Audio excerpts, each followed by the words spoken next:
Hey guys, welcome back to Fretline Studios. Today we're going to be looking at the F major chord on the guitar. Now if you're a beginner and you've attempted this one already and you've struggled with it, I can honestly say I'm not surprised because it is probably the most challenging chord you're going to learn as a beginner. But stick around to the end of the video. I'll throw in a few tips at the end which hopefully will help you with this one. Okay, so let's get into it. So what we're going to do is take our first finger and bar that at the first fret, hence the term it's a bar chord. I'm going to take our second finger, put that on the G string at the second fret. We're then going to take our third finger, put that on the A string at the third fret. And then we're going to take our little pinky, the full finger, on the D string at the third fret as well. And then we're just going to play all 6 strings.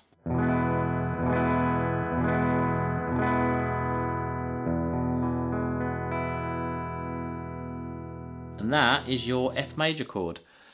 Something that's very important to do, whether it's the F major chord or the E major chord or E minor, any chord you learn, what you want to do is make sure each string that you're playing in that chord rings out nice and clean and clear.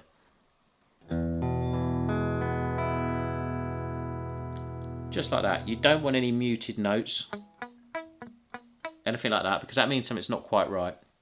In the first instance, if you get that, just take your hand away and then go back to it, start again, right from scratch. Put your fingers back in the position they're supposed to be in and try again.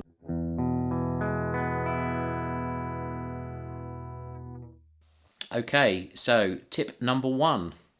Okay, so important thing when playing bar chords, what you want to be doing is having your thumb support your hand, and you need to open up your hand as much as possible. If you've got your thumb over the top like that, it's difficult to play bar chords. So you want to bring your thumb.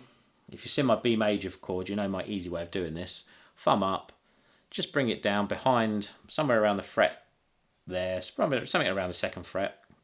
A bit of personal preference, some people have it there, some people there maybe, who knows.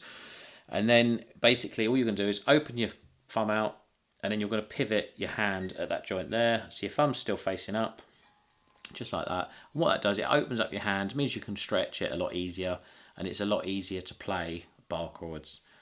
So make sure you've always got that as a supporting part behind the neck at the back there. So that will help you. Second tip is if you're struggling when you do each string, if you get the last 2 strings sounding a bit like this,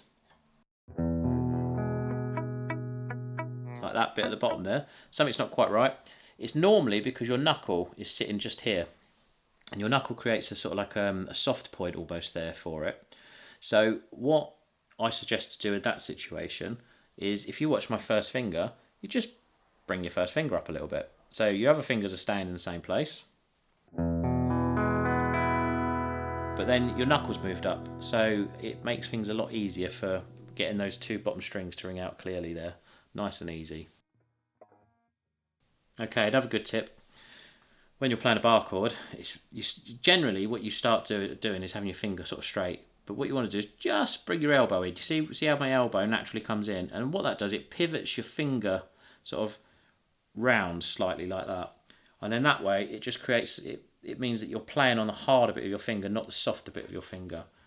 And that helps you. See how my elbow just naturally comes straight into my body? If I had it out there, it's a bit more of a challenge. You can do it, but it's harder. So just bring your elbow straight in against your body. Makes things much easier. Okay guys, thanks for checking out my video. Hopefully the tips will help you. Let me know in the comments if they have. And yeah, feel free to check out my other videos. Like and subscribe. Cheers guys.